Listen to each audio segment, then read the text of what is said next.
The piercing cry tore through the quiet afternoon in Central Park, shattering James Whittaker's fragile peace. "Daddy, that's my brother!"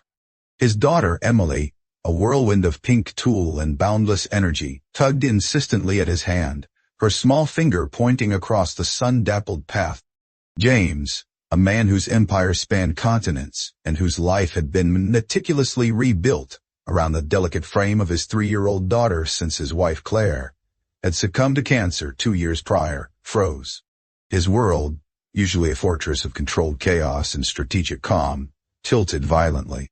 "What did you just say, Emily?" he asked, his voice tighter than he intended, a strange tremor running through him. He narrowed his eyes, trying to follow her gaze.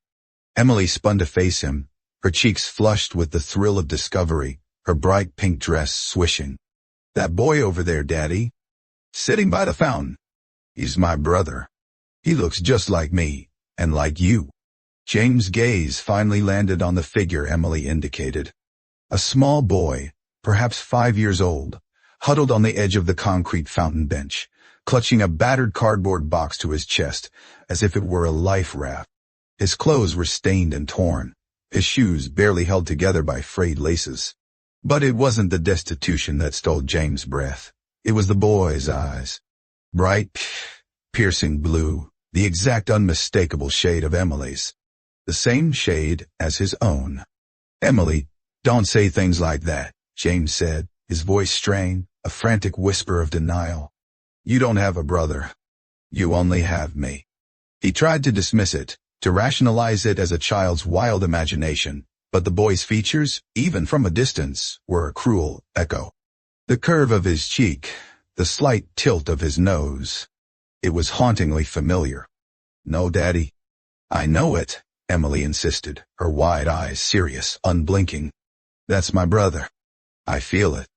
And James' heart began to hammer against his ribs, a frantic drumbeat of dread and a terrifying nascent hope. He couldn't ignore the resemblance. It was a physical blow, a punch to the gut that left him gasping for air. His mind, usually a sharp instrument of logic and analysis, raced backward through the years, a chaotic reel of forgotten faces and distant memories. 6 years ago. A new hire. Mary Carter. Blonde hair, blue eyes. Shy, quiet, almost invisible amidst the bustling energy of his corporate offices. She had been a temporary receptionist, barely there for a year, before her abrupt departure under a cloud of what he remembered as accounting irregularities. He'd signed the termination papers without a second thought, too immersed in a complex hostile takeover, too focused on the next billion-dollar deal. She had simply vanished, a forgotten footnote in his relentless ascent. Could it be? The boy was staring back now, his gaze unwavering, cautious, but direct. James slowly approached him, Emily still clutching his hand, her small presence a grounding anchor in his suddenly turbulent world. He crouched down, trying to soften his imposing height. "Hey there," he said, his voice surprisingly gentle, a stark contrast to the boardroom roar his employees knew. "What's your name?" The boy tightened his grip on the cardboard box, saying nothing, his eyes wide and wary. James tried again, a practiced smile that felt utterly false on his lips. "I'm James. This is my daughter, Emily. We were just walking through the park." "In?" The boy's gaze flickered to Emily, who offered a tentative, hopeful smile, then back to James. His voice, when it came, was barely a whisper, thin and reedy, as if unused. "Noah." "Noah," James repeated, the name a foreign, yet strangely resonant, sound. "That's a nice name." He hesitated, his throat suddenly dry. "Where's your mom, Noah?" Noah looked down at his box. "At home. She's sick." "No." James' chest tightened further. He asked carefully, each word a step into a terrifying unknown. "Do you live far from here?" Noah pointed vaguely. "We live in the basement apartment over on 43rd Street. Mama doesn't let me go far, but today she was sleeping too long and there wasn't any food, so I came out." "Nanya doll. Do you have a dad?" James asked, though his voice faltered mid-sentence, the question feeling like a preordained confession. Noah shook his head. Mama said he left before I was born. The words hit James like a physical blow. He felt dizzy, the ground beneath him seeming to sway.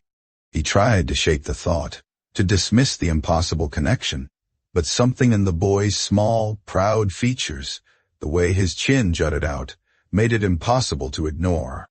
The eyes. Always the eyes. He remembered the internal memo from 6 years ago, buried deep in his corporate archives. A brief mention of a personnel issue involving Mary Carter. He delegated it, as he did most things not directly related to his current acquisition. He'd been a different man then, ruthless, driven by ambition and a deep-seated need to prove himself after a difficult upbringing that had left him feeling perpetually insecure, despite his growing wealth. Claire had been his anchor, his conscience, but even she couldn't always penetrate the armor he wore. He remembered her gentle chiding about his work-life balance, her quiet concern over his relentless pursuit of success. He had poured himself into his work, believing that providing material security was the ultimate expression of love. He had been wrong.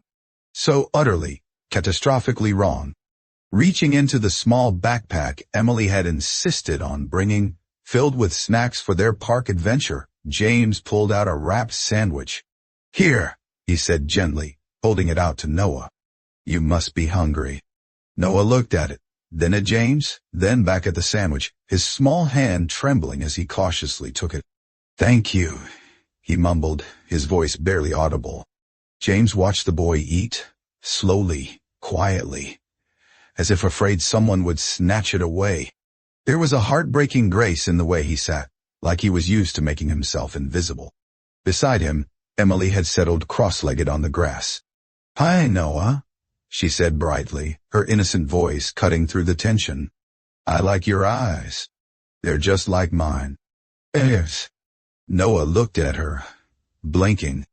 A faint, almost imperceptible smile curled his lip, a tiny crack in his guarded demeanor. James' heart ached. He stood up and stepped back, needing space to breathe, to process the enormity of what was unfolding. He glanced at Emily, then at Noah, then back again. Same eyes, same face shape. The resemblance was undeniable. He reached for his phone, his fingers fumbling slightly as he dialed his assistant. "Monica," he said, his voice tight, barely controlled. "I need you to find everything you can about a former employee, Mary Carter. She worked here about 6 years ago. Start with HR records. Anything you can get your hands on." "It's a command." Monica, ever efficient, didn't ask questions. "Yes, Mr. Whitaker. I'm on it." "Go." James hung up and looked down at the two children. Emily was now showing Noah her stuffed bunny, talking to him with the easy familiarity of siblings who had known each other forever. He knelt down again. "Noah," he said softly, trying to keep his voice steady, "how would you feel about coming with us for a little while? Just to have a good meal and make sure you're okay? Then I'll take you back to your mom." "I'm excited." Noah stared at him for a long moment, his blue eyes searching James' face for any hint of deceit. Then slowly, he nodded, clutching the half-eaten sandwich and his cardboard box close to his chest. James stood, lifting Emily into his arms and placing a gentle hand on Noah's shoulder.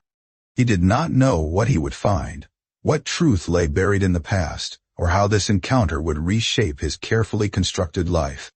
But something told him that his world had just irrevocably changed. And it all began with a little girl in a pink dress, pointing across the park and saying words he would never, ever forget. "Daddy, that's my brother."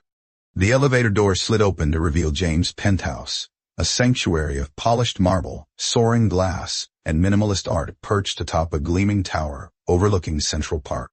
Noah hesitated at the threshold, clutching his tattered cardboard box as if it were the only thing holding him to the ground, his small frame dwarfed by the sheer opulence.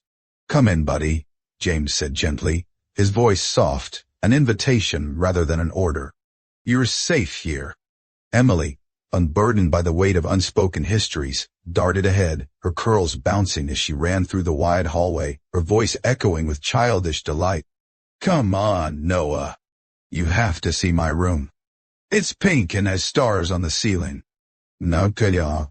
Noah stepped in slowly, his eyes wide as they scanned the polished floors, the towering windows that framed the city like a living painting, the sparkling chandelier that shimmered above. It was a world far removed from the cracked sidewalks and leaky roofs of his own neighborhood, a universe away from the dim, damp basement apartment he called home. He followed Emily down the hall, still hugging the box to his chest, a silent, awestruck sentinel in a foreign land. James watched them disappear into Emily's room, the sounds of their excited chatter fading, and then walked to his home office. He sat down at his expansive desk, the smooth, cool surface of familiar comfort. He opened a locked cabinet, its contents untouched for years, old company records, archived documents, a testament to a past he had deliberately compartmentalized. He pulled out the employee files, the paper cool and slightly brittle with age, and began flipping through them, page after page, until he found her name, Mary Carter. He stared at the file. The small faded photo stapled in the corner showed a young woman with golden blonde hair and a warm, shy smile. She had been a receptionist, barely out of college, for less than a year. The termination report cited a misunderstanding about a client report, a bureaucratic tangle that had spiraled into an argument between her and a junior manager. James remembered that day vaguely, a blur of deadlines and high-stakes negotiations. He had been tired, overwhelmed, quick to take the side of his established manager, and quicker to sign off on the termination without asking questions. He had never seen her again. But then, a memory, sharp and unsettling, surfaced. There had been emails. More than one. Messages he had flagged as follow-up, and then, in the relentless churn of corporate life, buried under contracts and board meeting agendas. She had tried to reach him. His stomach clenched. The pieces were falling into place, a horrifying mosaic of his own neglect. Mary Carter had left the company, pregnant, alone, and he, James Whittaker, the man who prided himself on his foresight and control, had been utterly blind. He found a recent address linked to her name through the company's old emergency contact form. It was in Brooklyn, a basement apartment in a run-down building, notorious for cheap rentals and poor maintenance. He searched the address online, found images of cracked walls, graffiti-tagged doors, and overflowing dumpsters. A pit grew in his stomach, a cold, heavy stone of guilt. Noah had been telling the truth. His mother was sick, and she had been raising his son in grinding poverty while he, James, built skyscrapers and attended glittering galas.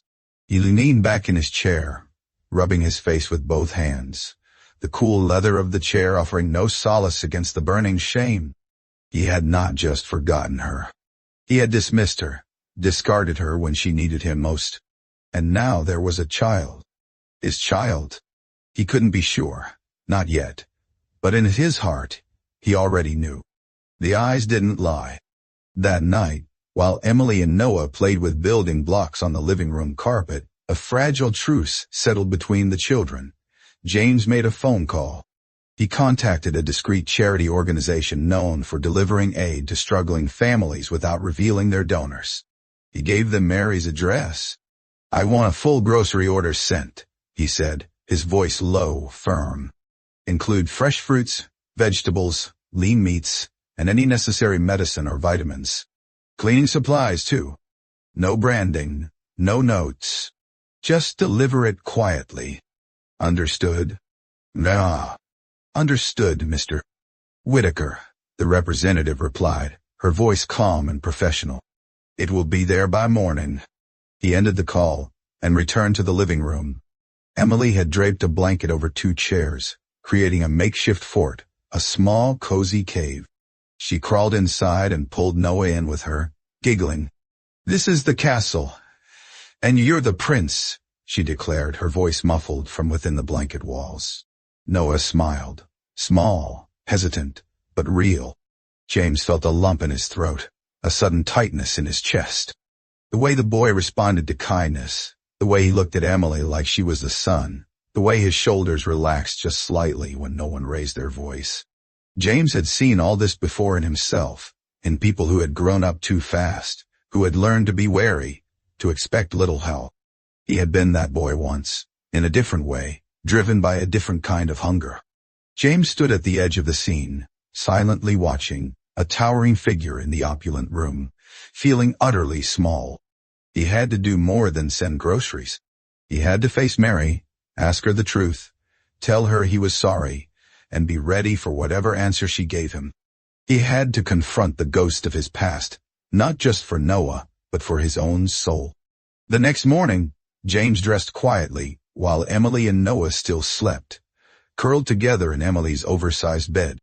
When they woke, he gave them breakfast, pancakes, fresh strawberries, orange juice, a feast Noah eyed with cautious wonder.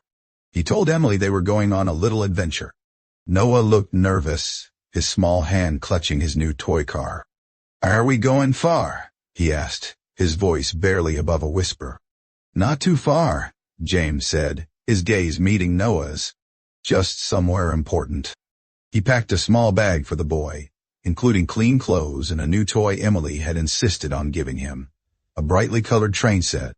As they stepped into the waiting car, James's driver, a stoic man named Arthur, who had been with him for years, glanced at him in the rearview mirror, sensing the unusual tension.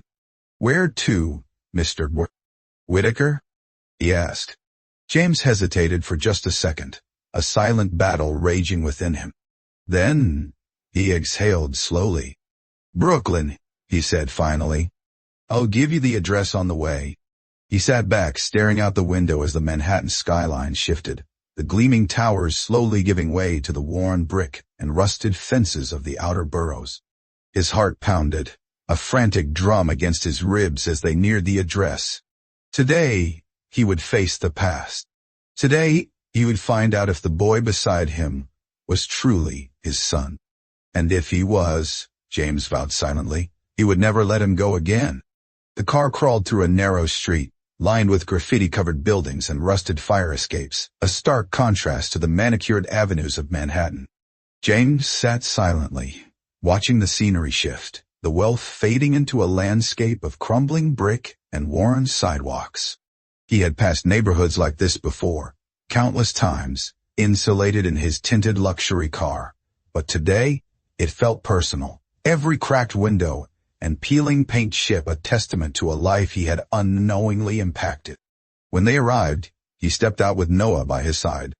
The boy clutched his small bag, eyes scanning the peeling paint and dim hallways of the apartment building, a flicker of recognition, then apprehension in his gaze. James took a deep breath, the stale, damp air of the hallway filling his lungs, and knocked on the faded green door of apartment 4B. Footsteps approached, slow and hesitant. The door creaked open, revealing her. Mary. Her eyes, still that piercing blue, widened in disbelief. Her hair, once golden, was pulled back in a tired bun, her face pale and thinner than he remembered, etched with lines of exhaustion. But it still held a quiet grace that James recognized instantly, a spark of the woman she had been in. "Noah," she gasped, her voice choked with a mixture of shock and overwhelming relief. The boy rushed into her arms, burying his face in her worn sweater. "Mama?" Mary clutched him, holding him impossibly tight, then looked up, her gaze hardening as it met James' Ames. Her voice dropped, cold and laced with years of unspoken pain. "James, what are you doing here?" "I need to talk to you," he said softly, his voice barely above a whisper, laced with a desperation he rarely allowed himself to show. "Emily, my daughter, she saw Noah. She said he's her brother. I didn't believe it, not at first, but I need to know the truth." "See." Mary's jaw tightened, her grip on Noah never loosening. "You don't get to ask questions. Not after what you did." Her eyes, though tear-filled, blazed with a fierce, protective anger. "Please," James said, taking a step closer, his hands held open in a gesture of surrender. "Just give me a few minutes. For Noah." "Hiya." She held Noah close, her voice trembling with raw emotion. I was pregnant. I tried to tell you. I sent emails. I called your office. I tried every way I knew how, but no one ever let me through. Your assistant said you were too busy. Then I got fired. I had nothing. Absolutely nothing. Her voice cracked on the last word, a raw, bitter sound. James looked stunned, a cold dread washing over him. Mary, I never saw any of that. I swear. He remembered the follow-up flags, the ignored messages, the dismissal of a personnel issue. He had been insulated by his empire, shielded by layers of bureaucracy and his own crushing ambition.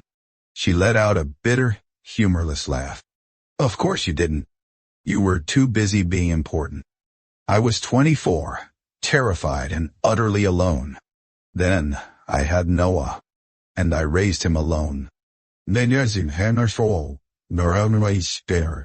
James' throat tightened, the words a jagged knife twisting in his gut. I'm sorry, he whispered, the apology inadequate, hollow against the years of her struggle. I should have asked, looked for you. Then, Mary shook her head, tears finally spilling down her pale cheeks. You don't get to show up now and play savior, James. Noah has a life. It's not much, but it's ours. We survived. He swallowed hard, the weight of his past mistakes pressing down on him. Mary, is he my son? She hesitated, her gaze locked with his, a silent battle raging in her eyes. Then, with a single tear rolling down her cheek, she nodded.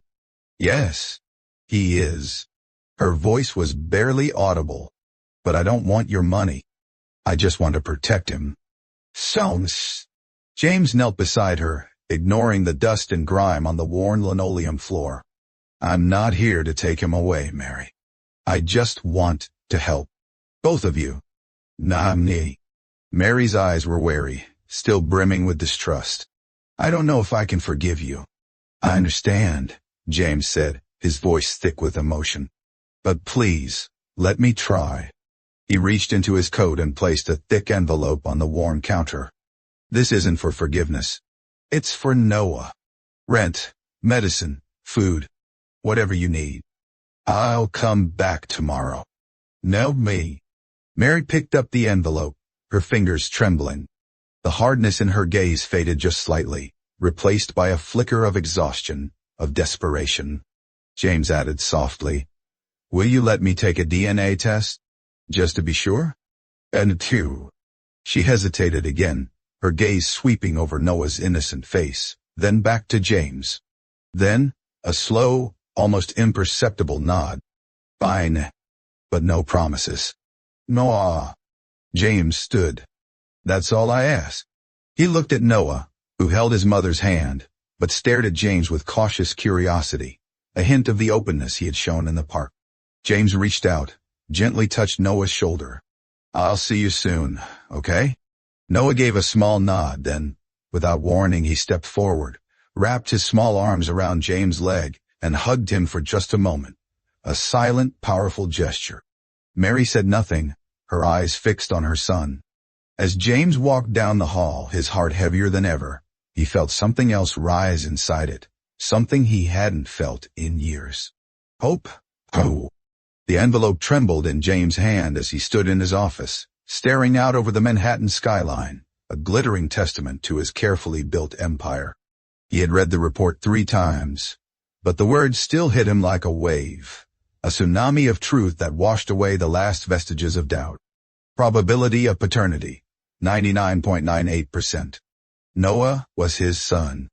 He exhaled slowly, a long, shuddering breath, then looked at the framed photo on his desk. Emily, grinning in her pink dress, her eyes a mirror of the boy he had just discovered. He picked up his phone, his fingers steady now, and made the call. 2 hours later, Noah stood at the threshold of James' penthouse, not as a cautious guest, but as a returning part of the family. Emily, who had been bouncing with anticipation, ran to him, her voice a joyful shriek. Noah, you're back. You're my big brother now, for real. She tugged him excitedly into the living room. This is your room now, or we can build another fort. James watched them quietly, a rare peace settling in his chest, a feeling he hadn't known since Clara's illness had consumed their lives. But the moment was short-lived. His phone wouldn't stop buzzing. News had broken. Billionaire has secret love child. James Whittaker's hidden past exposed. White Whittaker, found in Brooklyn. Paparazzi swarmed his building, a ravenous horde. His office was overwhelmed with calls. The board of directors demanded an emergency video conference. "You should have handled this privately, James," Leonard Chase, the sternest board member, clipped, his face grim on the screen. "This is damaging. Stocks are slipping." "Yes." "This isn't a scandal, Leonard," James replied, his voice firm, unwavering. "It's my son." "You're risking our reputation," another director added, his tone accusatory. James' voice sharpened, cutting through the sterile air of the virtual meeting. "If being a father is a risk, maybe we need to rethink what we stand for as a company." He ended the call, the screen going black, and stared out the window, the city lights a blur of indifferent brilliance. Inside, Noah was quiet, polite, but withdrawn. He sat alone during meals, picked at his food, spoke little, and often stared at the door, waiting for a mother who wasn't coming tonight. James saw it all, the residual fear, the habit of self-preservation, the quiet longing. Money could build safety, but not trust, not love. He realized he was trying to buy Noah's affection, not earn it. That evening, he tried something different. "Noah," he said gently, kneeling beside him as he sat curled on a plush armchair, sketching in a new notebook James had bought him. "How about we make pizza tonight? Just use. Me, you, and Emily." "Okay." Noah blinked, his blue eyes wide. "Make it." James nodded. "From scratch. We can make any kind you want." "Not even." Emily, hearing the word pizza, clapped her hands. "I want pepperoni flowers again." They rolled dough, made a glorious mess with flour, and decorated pizzas with olive smiles and pepperoni flowers. For the first time since Noah had arrived, laughter filled the kitchen, genuine, unrestrained. The penthouse, for the first time in years, felt less like a monument to success and more like a home. After dinner, James brought out a gleaming red bicycle, identical to Emily's smaller pink one. "This is for you," he said softly. "You and your sister are a team now." Noah stared at it, then at James. He didn't speak, but a faint, undeniable smile curled his lips, the smallest, most real smile James had seen yet. Across the city, Mary sat on her worn couch, scrolling through news articles on her cracked phone screen. Images of James with Noah were everywhere, headlines screaming about the secret heir. Her chest tightened. He looked genuine in the photos, a tenderness in his eyes she hadn't seen in years. But could he really have changed? Could the man who had so easily dismissed her, who had allowed her to fall into poverty with his child, truly be different? Her phone buzzed, vibrating on the cushion beside her. James Whittaker. She stared at the name, her heart hammering. She almost didn't answer. But then, she remembered Noah's small, hesitant hug, the way he had looked at James. She answered, "Mary, I know this is a lot." James's voice was softer than she remembered from their confrontation. "But I want to do this right. For Noah, and for you. Please, come visit. No pressure. Let's figure this out together." None at all. She read the message again and again, then set the phone down. She remembered nights rocking Noah to sleep, wondering if she had made the right choice keeping him away, protecting him from a father who didn't know he existed. But now that man, the one who broke her heart, had faced the media storm, accepted Noah publicly, and stood firm. Maybe, just maybe. In the penthouse, Noah and Emily were curled up under a blanket, a cartoon flickering on the giant screen. Noah's head rested gently on Emily's shoulder, his small hand clutching her stuffed bunny. James stepped out onto the balcony, the cool night air a balm against his skin. He had failed before spectacularly, tragically. But he would not fail again. Tomorrow, Mary would come, and he would be ready. Mary stepped out of the elevator, Her hands clenched tightly around the strap of her purse, a knot of anxiety twisting in her stomach. The penthouse doors opened, revealing the warmth and light inside, and the distant sound of children's laughter. She hesitated, her eyes scanning the opulent space, a world so different from her own. James greeted her with a soft, almost hesitant smile. "Mary," he said, his voice gentle. "Thank you for coming." She nodded stiffly, her guard still up. "I'm here for Noah." James stepped aside, letting her in without another word, respecting her space, her reluctance. Noah was sprawled on the floor beside Emily, both children surrounded by puzzle pieces and crayons, their heads bent in concentration. He looked up, his face lighting up with a pure, unadulterated joy that melted some of Mary's icy reserve. "Mama!" he called, scrambling to his feet and running into her arms. Mary knelt, hugging him tightly, breathing in his familiar scent. "How are you, sweetheart?" she asked, her voice thick with emotion. "I like it here," he said, pulling back slightly, his eyes bright. "Emily's funny. We're drawing planets." Mary smiled faintly, a genuine, if fleeting, curve of her lips, but her eyes flicked toward James, still wary. As the children returned to their drawing, James quietly offered her a cup of tea and motioned toward the sitting area. "Can we talk?" She sat down, still guarded, her posture stiff. "I've made arrangements," James began, keeping his tone calm, measured. "For your medical treatment. I spoke with the physician at the Ridgeway Center. You'll have access to anything you need, no cost to you." Noah. Mary stiffened, her jaw tightening. "I didn't ask for your charity, James." "I know," he said gently, his gaze unwavering. "This isn't charity. It's the least I can do. For what I took from you." She looked away, silent, the weight of his words hanging in the air. "I also spoke to a partner company," he continued, undeterred by her silence. "They have an opening in their communications team. If you're interested, it's yours. No obligations." "Duh." Mary raised an eyebrow, a hint of her old fire returning. "So now I owe you a job, too." "No," James said, his voice firm, sincere. "You owe me nothing. I just want to help. You deserve a life that isn't built on surviving." Mary stared at him, conflicted. She had imagined this meeting would be filled with pretense, with hollow words and empty gestures, but instead, here he was, not asking for her forgiveness, not demanding anything, just quietly trying to fix what had been so profoundly broken. He wasn't trying to buy her off. He was trying to offer a path forward, a chance at dignity. Later that evening, while she watched Noah play with Emily, something remarkable happened. Noah was building a tower of blocks, his small tongue poking out in concentration. It toppled over with a clatter, and Emily giggled. James bent down to help him rebuild it, his large hands carefully guiding Noah's smaller ones. "Want to try again?" he asked, his voice warm. Noah looked up, his blue eyes meeting James, and without thinking he said softly, "Okay, Dad." James froze, his hands hovering over the blocks. So did Mary, across the room, her breath catching in her throat. Noah continued stacking blocks, unaware of the profound moment he had created, the casual utterance of a word that held so much weight. James swallowed hard. He did not speak, but his eyes met Mary's across the room, shimmering with unshed emotion, a silent acknowledgement of the bond that had just been forged. Mary said nothing.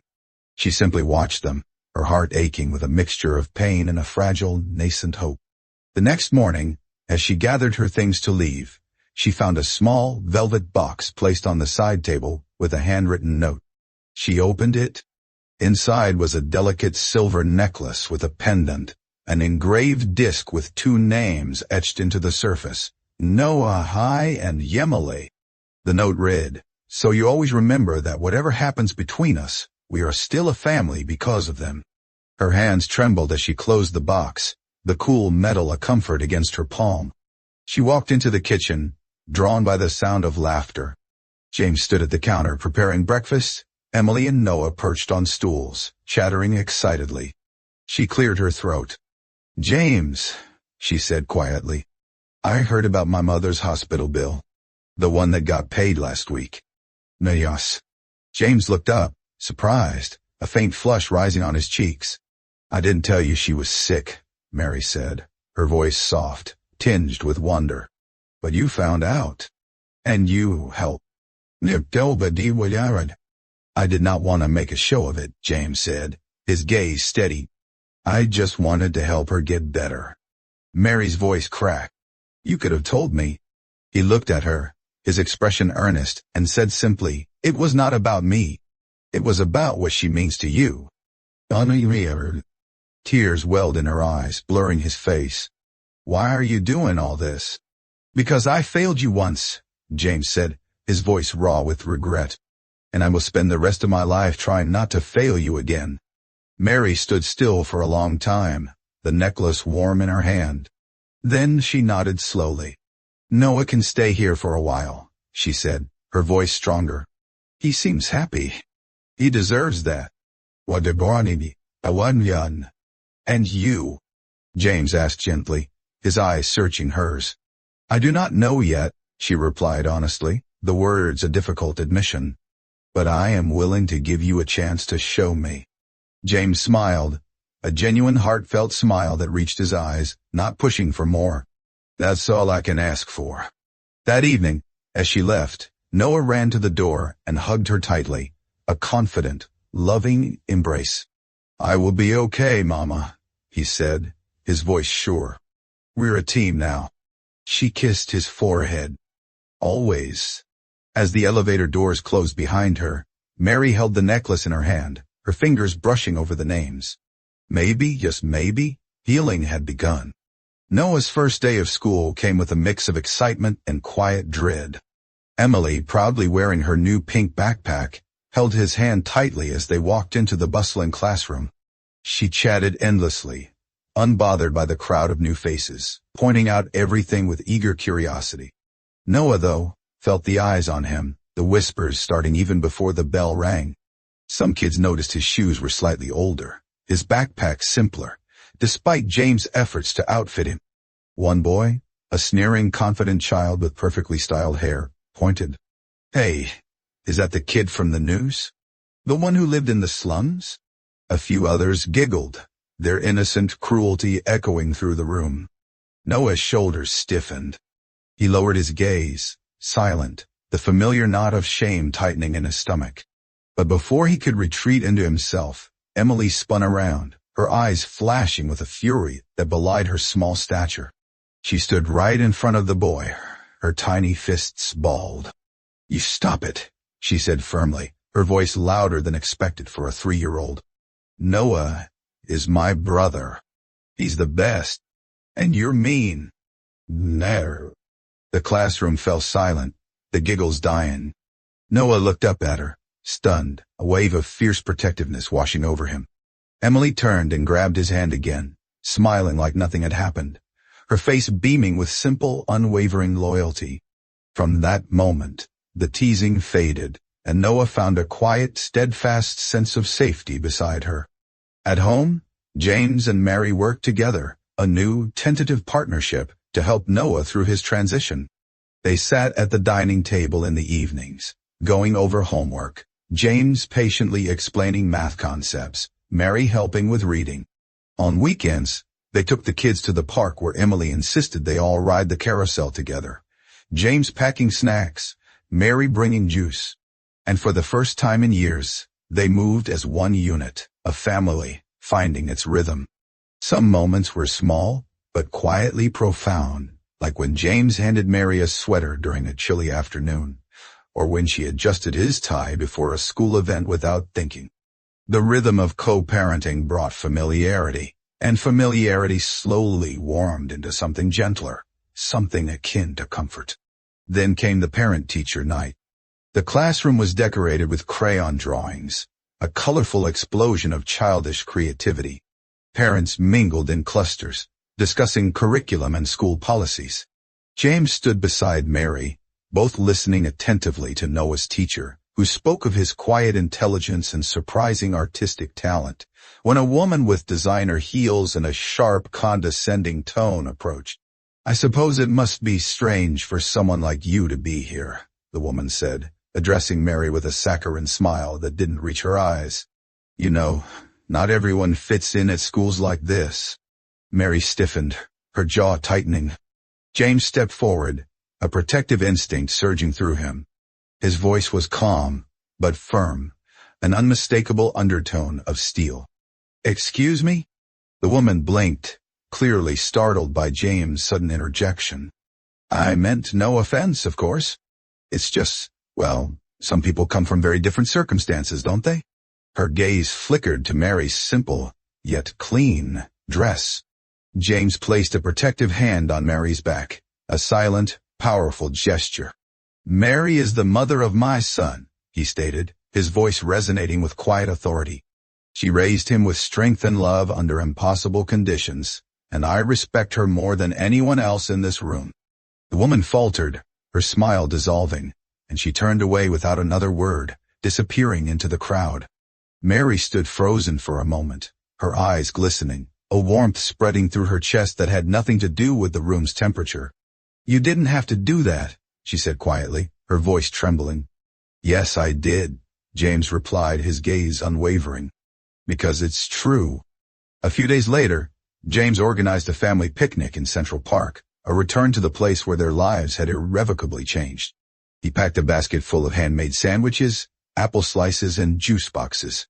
They laid out a blanket beneath a wide, ancient oak tree, its leaves rustling softly in the autumn breeze.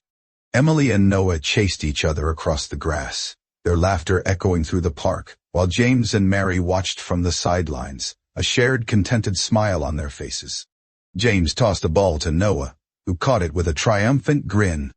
Emily clapped and cheered, spinning in circles, her pink dress a blur. Mary, sitting nearby, couldn't help but smile, a genuine, unburdened smile. As the sun dipped lower, casting long shadows across the grass, Emily walked back, her cheeks flushed, her small body tired but happy. She climbed into Mary's lap, wrapped her tiny arms around her, and rested her head on Mary's shoulder. "My mommy is gone," she whispered, her voice small and wistful, "but you're really nice. Can you be my mommy too?" Not now."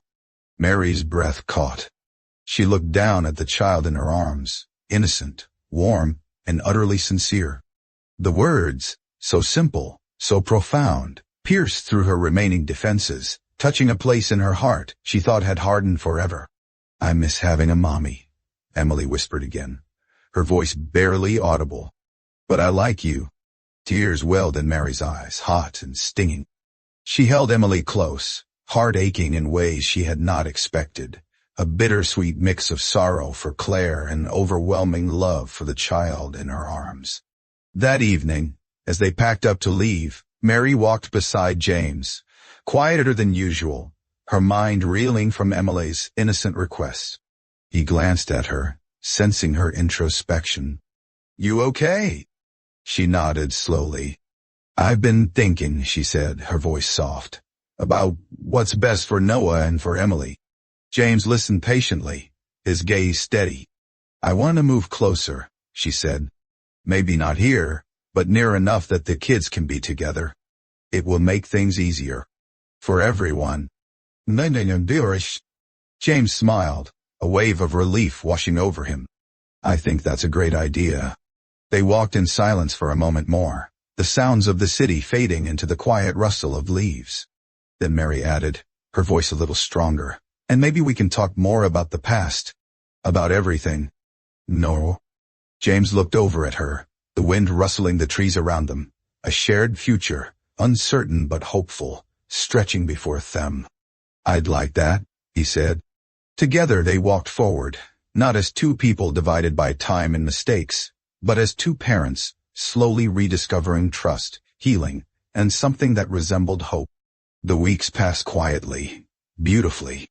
In the rhythm of shared breakfasts and bedtime stories, of scraped knees and triumphant crayon drawings, James and Mary found a new closeness, not born of duty, but of genuine trust and mutual respect. They spoke honestly, laughed more, and raised two children who, in their innocence, mended what had once been broken. Noah and Emily were now inseparable. They called each other brother and sister, as if they always had, their bond fierce and immediate. One afternoon, Mary found them hunched over a giant sheet of paper, paintbrushes in hand, their faces smeared with primary colors. "What are you working on?" she asked, kneeling beside them. Emily beamed, holding up a dripping brush. "Our family picture. That's you and Daddy and Noah and me. And Mr. Snuggles, too." "No. Mary smiled, her eyes softening at the colorful, chaotic masterpiece, a vibrant depiction of their new reality. That night, James hung the painting in the hallway, a place of honor. "This belongs here," he said, stepping back to admire it. As their bond deepened, a cautious optimism lingered. One evening, James turned to Mary over coffee, the city lights twinkling beyond the penthouse windows. "I've been thinking, maybe we should live together again. All of us." "No." Mary hesitated, her gaze distant. "James? I know it's a lot," he added quickly, sensing her apprehension. "No pressure. Just a thought." "I appreciate it," she said gently, her voice soft. "But I've fought hard for my independence. I'm not ready to give that up. Not yet." "But you're telling it." James nodded, understanding. "I understand. Completely. Not tomorrow, better. She smiled, a warmth in her eyes. "But if the offer to help with the bakery still stands." "It does," he said, his face lighting up. "Absolutely." He found a cozy space near the kids' school, handled all the paperwork quietly, and let Mary lead. She chose the name, the menu, the tiles, every detail a reflection of her dream. What she didn't know was what James had named the shop behind the scenes. At the grand opening, balloons fluttered, neighbors lined up, and Noah and Emily, beaming, handed out samples of Mary's delicious cookies in matching aprons. Mary stepped outside, a sense of pride swelling in her chest, and looked up at the newly installed sign. It read, "A Lucia's Dream." She froze. Lucia, her late mother's name. The one who had believed in her baking, who had wanted nothing more than to see her daughter smile again. Tears welled in Mary's eyes, hot and unexpected. James stepped beside her, his hand gently touching her arm. "I wanted to honor her." "And you?" "Dad thought." Mary could only nod, moved beyond words, the carefully constructed walls around her heart finally crumbling.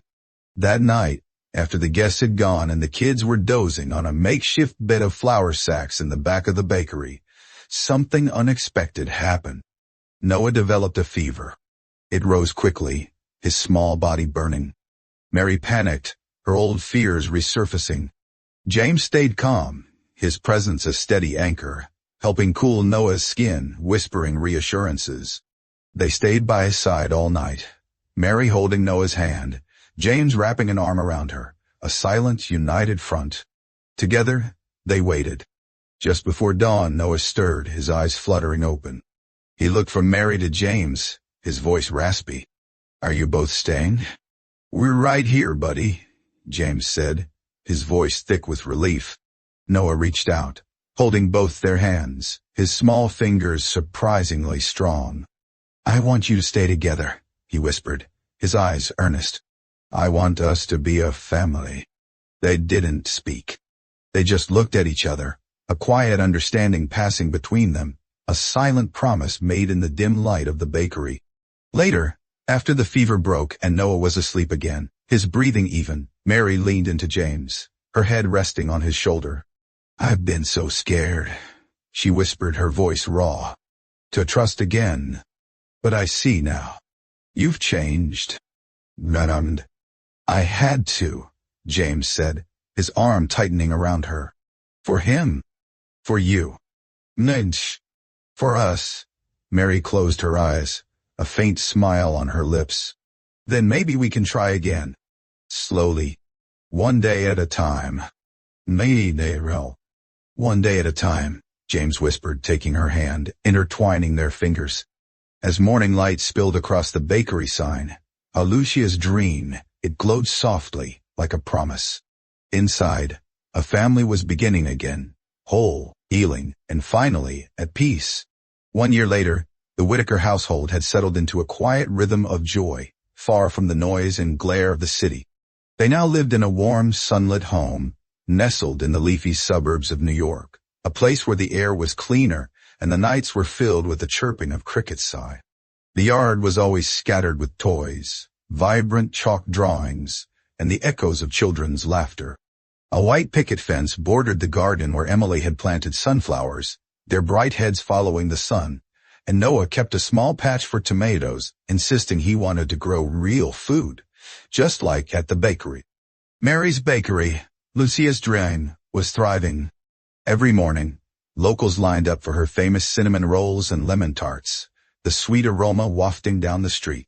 The walls of the shop were now filled with drawings from neighborhood children, including many from Emily and Noah, who spent their afternoons there doing homework and sneaking extra cookies from the display case. James had stepped back from the helm of his empire. He still attended key meetings, his sharp mind still crucial for strategic decisions, but his schedule now orbited around school pickups, bedtime stories, and impromptu dance parties in the kitchen. He learned to bake a passable chocolate chip cookie, to fix a bicycle chain, and to truly listen. Noah and Emily had become inseparable. They built forts in the living room, raced bikes down the sidewalk, and painted wild murals in the garage, much to James' amused exasperation. To them, there had never been a B before, only this beautiful now, where they were simply brother and sister, heart and soul. On a golden September afternoon, James and Mary hosted a small celebration in their backyard. The picnic table was decorated with wildflowers from Emily's garden, and soft music played from a speaker tucked beneath the porch. Friends from the bakery, a few neighbors, and close family gathered to celebrate the anniversary of the day everything changed. The day they all became one family. James grilled while Mary brought out her signature strawberry shortcake, a confection of fresh berries and fluffy cream. Emily danced around in a pink tutu, twirling with abandon, while Noah, ever the helper, carefully arranged the plates on the table. As the sun dipped toward the horizon, painting the sky in hues of orange and purple, James tapped his glass with a spoon. "Thank you all for being here," he said, his voice filled with emotion. "A year ago, I had no idea that my life was about to change forever. But it did, in the most profound and beautiful way. And today, I want to celebrate the heart of our home, our family. Beyond normal." Mary smiled beside him, her eyes glowing, her hand finding his. Just then, Noah and Emily came running forward, their faces alight with excitement. "We have a surprise," Emily squealed. They handed their parents a large, carefully folded piece of paper. When James opened it, his breath caught in his chest. It was a drawing, crayon strokes full of color and feeling. 4 figures holding hands beneath a setting sun, a tall man, a woman with long hair, and 2 smaller figures, a boy and a girl.